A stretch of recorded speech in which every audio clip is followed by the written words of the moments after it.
Hello students, हम लोग linear equation solve करने का कई प्रोसेस सीख चुके हैं। आज हम लोग जो प्रोसेस सीखने वाले हैं, इस प्रोसेस का नाम है method of cross multiplication. Hindi में से बज्र गुणन पद्धति कहते हैं। तो जिस तरह से हम लोग पहले लीनियर इक्वेशन को सॉल्व करते थे कई विधियों से, उसी तरह से इसमें भी हम लोग समाधान कर पाएंगे।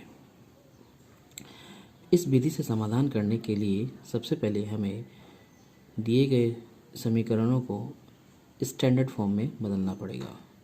यहाँ पे हमारे पास दो इक्वेशन है, लिखा हुआ है a1x plus b1y plus c1 equals to 0, a2x plus b2y plus c2 equals to 0। ये दो इक्वेशन लिखा गया है और ये दोनों ही इक्वेशन स्टैंडर्ड फॉर्म में है। और ये स्टैंडर्ड फॉर्म में इसे ही क्यों कहा गया है? क्योंकि जब भी हम इस मेथड से यानी बज्रगुणन पद्धति से या क्रॉस मल्टीप्लिकेशन मेथड से समाधान करेंगे तो हमें इक्वेशन को इसी फॉर्म में पहले कन्वर्ट करना पड़ेगा, उसके बाद ही हम इसका समाधान कर पाएंगे। तो ये फॉर्म क्या है, इसके बारे में थोड़ा सा इन्फॉर्मेशन ले लेते हैं। किसी भी लीनियर इक्वेशन में तीन भागों में हम उसको देख सकते हैं। पहला x वाला पार्ट, दूसरा y वाला पार्ट और तीसरा कांस्टेंट टर्म। इन तीनों को हमें समीकरण के इक्वल साइन के लेफ्ट साइड में रखना है और राइट साइड में 0 को रखना है, तो ही वो स्टैंडर्ड फॉर्म में कन्वर्ट हो जाएगा। तो पहले इक्वेशन को भी ठीक उसी तरह से करना है और दूसरे इक्वेशन को भी ठीक उसी तरह से ही करना है। क्या करना है, हमें जितने भी समीकरण में जितने भी टर्म्स दिए होंगे उन सभी को लेफ्ट में रखना है, इक्वेशन के इक्वल साइन के लेफ्ट में रखना है और 0 को राइट साइड में रखना है। उसके बाद ही हम इक्वेशन का समाधान कर पाएंगे। जैसे कि हम एक एग्जाम्पल देख पा रहे हैं, 8x plus 5y minus 11 equal to 0, 3x minus 4y minus 10 equal to 0। इस दो इक्वेशन में सभी टर्म्स इक्वेशन के इक्वल साइन के लेफ्ट में मौजूद है और राइट साइड में 0 मौजूद है। दूसरे इक्वेशन में भी सेम इक्वेशन दिया गया है, इसमें इक्वल साइन है और सभी इक्वल साइन के लेफ्ट में मौजूद है और राइट साइड में 0 है। तो ये हमारा स्टैंडर्ड फॉर्म हो जाएगा। इसके बाद हम जब इसे स्टैंडर्ड फॉर्म में कन्वर्ट कर लेंगे तब हम बज्रगुणन पद्धति से इसका समाधान कर पाएंगे। तो इसका समाधान कैसे करते हैं ये हम अब देखते हैं। अब हम इक्वेशन का समाधान करके देखते हैं। सबसे पहले हमें x लिखना है और x के नीचे इस तरह से लंबा एक लाइन खींचना है, फिर इक्वल लगाना है और फिर y लिखना है, y के नीचे भी इस तरह से लंबा लाइन खींचना है और फिर 1 लिखना है, 1 के नीचे भी ऐसे लंबा लाइन खींचना है। इतना करने के बाद हम जो सेकंड स्टेप पे बहुत सारे स्टूडेंट को माइनस प्लस का बहुत प्रॉब्लम होता है, बहुत ही कन्फ्यूजन हो जाता है, तो हम लोग कुछ अलग तरीक़ा से करेंगे जिससे माइनस प्लस का प्रॉब्लम बिल्कुल भी नहीं आएगा और कोई कन्फ्यूजन भी नहीं आएगा। लेकिन इसके लिए हमें थोड़ा रफ़ वर्क करना पड़ेगा और ये रफ़ वर्क को अच्छे से करना है। तो हम क्या करेंगे, हम साइड में इस तरह से एक लाइन खींच लेते हैं रफ़ वर्क करने के लिए और यहाँ पर लिख लेते हैं रफ़। इसके बाद जो हम करेंगे वो ये कि जब हम x वाले के लिए काम करेंगे तो हम x वाले को इस तरह से ढक देंगे और ढकने के बाद हमें जो नज़र आएगा हम उसे इस रफ वाले प्लेस में लिख लेंगे। क्या क्या नज़र आ रहा है फर्स्ट इक्वेशन में, +5 और -11। तो +5 मतलब 5 ही होता है तो 5 ही लिखेंगे और -11 है तो -11 भी हम इस तरह से साइड में लिख लेंगे। इसके बाद दूसरी इक्वेशन में जो है वो है -4 और -10, तो हम इसे ऐसे लिख लेंगे और इसे इस तरह के साइन में भी हम इस तरह के एक घेरा में भी रख सकते हैं, कोई प्रॉब्लम नहीं है। इस नोटेशन का एक विशेष नाम है जिसको डिटर्मिनेंट बोलते हैं, ये क्लास 12 में सीखने को मिलेगा। फ़िलहाल हमें उन सब के बारे में भी जानना ज़रूरी नहीं है। तो हम क्या कर रहे हैं, यहाँ पे जब हम इतना लिख लेंगे तो उसके बाद हम क्रॉस मल्टीप्लाई करेंगे, तिरछा तिरछा मल्टीप्लाई करेंगे। अगर हम मल्टीप्लाई करेंगे तो 5 से किसका मल्टीप्लाई होगा, -10 का और -4 का -11 के साथ। तो लेकिन कैसे स्टार्ट करेंगे, हमें याद रखना है जब हम x वाले का काम करेंगे तो हमें ऊपर से नीचे वाले x को लेना है, मतलब स्टार्टिंग कहाँ से करना है, ऊपर से स्टार्ट करना है। तो ऊपर में यहाँ पे 5 नज़र आ रहा है और 5 का मल्टीप्लाई किसके साथ होगा, क्रॉस यानी -10 के साथ। फिर जब इन दोनों का ब्रैकेट में मल्टीप्लाई लिखना हो जाएगा हम उसके बाद एक माइनस का साइन लगाएंगे। ये माइनस का साइन हमें लगाना ही है इसके बाद बाकी जो 2 ठो बचा उन दोनों को हमें लिख लेना है। तो कौन कौन सा बचा, -4 बचा और -11। तो -4 को भी ब्रैकेट में लिख लेंगे और -11 को भी हम ब्रैकेट में लिख लेंगे और हमें जो मिला उसे हम x के नीचे लिख लेंगे। तो क्या क्या मिला है, 5 मिला, -10 मिला, इसे लिख लेंगे। फिर बीच में माइनस साइन है, माइनस भी लिख लेंगे। उसके बाद हमें -4 और -11 दिख रहा है तो हम उसे भी इस तरह से लिख लेंगे। तो इस तरह से हमारा x वाला पार्ट कंप्लीट हो गया और हम अब y वाला पार्ट करेंगे। जब हम y वाला पार्ट करेंगे तो y वाले पार्ट को इस तरह से ढक देंगे और जो नज़र आएगा हम उसे रफ वर्क में लिख लेंगे। तो हमें क्या क्या नज़र आ रहा है, फर्स्ट इक्वेशन में हमें नज़र आ रहा है +8 और -11। तो +8 मतलब 8 और यहाँ पे है -11, तो हम -11 इस तरह से लिख लेंगे।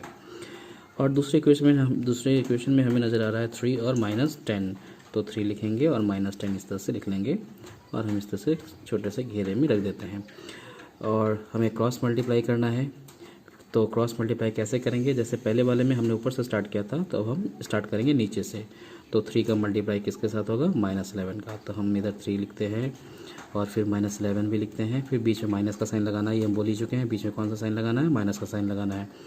अब कौन बचा, अब 8 बचा और -10 बचा। तो 8 को भी इस तरह से ब्रैकेट में लिखना है और -10 को भी इस तरह से ब्रैकेट में लिखना है।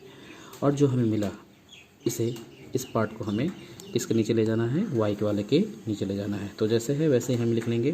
तो क्या क्या मिला है, 3 मिला, -11 मिला, हम लिख लेंगे। 8 है उसे भी लिखेंगे और -10 है इसे भी लिख लेंगे। ठीक है, तो इस तरह से हमारा y वाला पार्ट कंप्लीट हो गया। और इसके बाद अगर हम कांस्टेंट वाले पार्ट का काम करेंगे तो हम कांस्टेंट वाले पार्ट को भी इस तरह से ढक देंगे और जो नज़र आएगा हम इधर रफ वर्क में लिख लेंगे। तो हमें क्या क्या नज़र आ रहा है, +8 और +5 फर्स्ट वाले में, तो लिख लेंगे +8 और +5। और दूसरे वाले में हमें नज़र आ रहा है 3 और -4, तो 3 और -4 को भी हमें ऐसे लिख लेना है और ठीक पहले की तरह ही काम कर लेना है। तो पहले वाले में हमने ऊपर में जो किया था वो ऊपर से स्टार्ट किया था और दूसरे वाले में नीचे से स्टार्ट किया और इसमें हमें ऊपर से स्टार्ट करना है। यानी 8 का मल्टीप्लाई किसके साथ होगा, -4 के साथ। तो हम 8 ऐसे लिखेंगे, -4 भी इस तरह से ब्रैकेट में लिखेंगे और बीच में हमें कौन सा साइन लगाना है, माइनस साइन लगाना है। इसके बाद कौन कौन बच गया, 3 बचा और 5 बचा। तो 3 को भी इस तरह से लिखेंगे और 5 को भी हमें इस तरह से लिख लेना है। और ये जो पार्ट मिला हमें इसे किसके नीचे लिखना है, कांस्टेंट वाले पार्ट के नीचे लिख लेना है। तो हम लोग क्या करेंगे, इसे कांस्टेंट वाले पार्ट के नीचे लिख लेंगे। तो क्या क्या मिला है, 8 है, देख लेते हैं, 8 है और -4 है। तो 8 और -4 इस तरह से है, बीच में माइनस है। फिर क्या क्या है, 3 है और 5 है। तो 3 भी लिख लेते हैं और 5 भी लिख लेते हैं। तो इस तरह से हमारा लिखने वाला काम हो गया। अब जो स्टेप है वो उस स्टेप में हम लोग इसका सिंप्लीफिकेशन करेंगे और सिंप्लीफिकेशन करने के बाद हमारा आंसर जो है वो आना शुरू हो जाएगा। तो हम अगले स्टेप में सिंप्लीफिकेशन का काम करते हैं। तो जैसे कि ऊपर लिखा गया है x, वैसे ही हम लिखेंगे और नीचे में यहाँ पे हमें मल्टीप्लाई करना है, 5 और -10 का मल्टीप्लाई करना है। तो हमें क्या मिलेगा, -50 मिलेगा। और फिर यहाँ पे माइनस है तो माइनस लिखेंगे। -4 और -11 का मल्टीप्लाई करेंगे तो हमें +44 मिलेगा। तो हम ये लिख लेंगे। इसके बाद फिर इक्वल लगाना है, फिर y लिखना है और 3 और -11 को जब मल्टीप्लाई करेंगे तो हमें मिलेगा -33। तो हमें इसे लिख लेना है। फिर बीच में माइनस का साइन है इसलिए माइनस का साइन भी लगाना है। और 8 और -10 को जब मल्टीप्लाई करेंगे तो हमें मिलेगा -80। फिर इक्वल लगाना है, फिर इक्वल 1 लिखना है। और 8 और -4 को जब मल्टीप्लाई करेंगे तो ये मिलेगा -32। तो सिर्फ लिख लेंगे और फिर माइनस लगाएंगे। 3 और 5 को मल्टीप्लाई करेंगे तो मिलेगा हमें 15। तो हम 15 को भी लिख लेंगे। तो इस तरह से हमारा मल्टीप्लिकेशन वाला काम हो गया है। अब हम इसका सिंप्लीफिकेशन करेंगे। हमें x लिखना पड़ेगा और यहाँ पे -50 है तो -50 लिखेंगे। फिर -44 है तो -44 लिखेंगे। फिर दूसरे वाले में y के नीचे पहले y लिखना है, फिर y के नीचे से लाइन खींचना है। उसके बाद जैसे -33 है तो -33 लिखेंगे। और यहाँ पे माइनस माइनस जो है ये दोनों प्लस बन जाएगा, इसलिए माइनस माइनस प्लस हो गया। और फिर 80 है तो 80 लिख देंगे।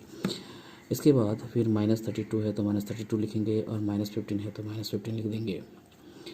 अगले लाइन में हम फिर काम करते हैं। अगले लाइन को हम कर चुके हैं, इसे एक्सप्लेन कर देते हैं। एक्स के प्लेस में एक्स लिखना है, वाई लगाना है, -50 और -44 ये दोनों ऐड हो जाएगा और बन जाएगा -94। फिर इक्वल के प्लेस में इक्वल लगाना है, वाई है तो वाई लिखेंगे, यहाँ पे -33 और +80 ये दोनों आपस में सब्ट्रैक्ट हो जाएंगे और बचेगा 47। फिर इक्वल है तो इक्वल लगाएंगे, यहाँ 1 के प्लेस में 1 लिखना है, बाई का साइन लगाना है, -32 और -15 ये दोनों ऐड होकर बन गया -47। इसके बाद के स्टेप में हमें एक बार एक्स वाले पार्ट को और कांस्टेंट वाले पार्ट को एक साथ लिखना है और दूसरी बार वाई वाले पार्ट को और कांस्टेंट वाले पार्ट को एक साथ लिखना है, जैसे कि हम नीचे लिख चुके हैं। एक्स वाला पार्ट और ये कांस्टेंट वाला पार्ट एक साथ लिखा गया है और फिर वाई वाला पार्ट और कांस्टेंट वाला पार्ट इधर लिखा गया है। इसके बाद हमें इसका सिंप्लीफिकेशन करना है दो अलग अलग भागों में। जब हम x का मान निकालेंगे तो x लिखेंगे और ये -94 को क्रॉस मल्टीप्लाई करके इसके ऊपर ले जाएंगे और नीचे में बचेगा -47। माइनस से माइनस कट जाएगा, 47 से 94 2 टाइम्स में कट जाएगा, इसलिए हम देख रहे हैं कि x का वैल्यू कितना हो गया, 2 हो गया। और ठीक इसी तरह से यहाँ पे भी जब हम y वाले पार्ट में काम करेंगे तो देखेंगे क्रॉस मल्टीप्लाई करने के बाद 47 बाई -47 हो गया और कैंसिलेशन करने के बाद -1 आ जाएगा। तो इस प्रकार हम देख पा रहे हैं कि हमें x का वैल्यू मिला 2 और y का वैल्यू मिला -1। तो ये हो गया हमारा आंसर।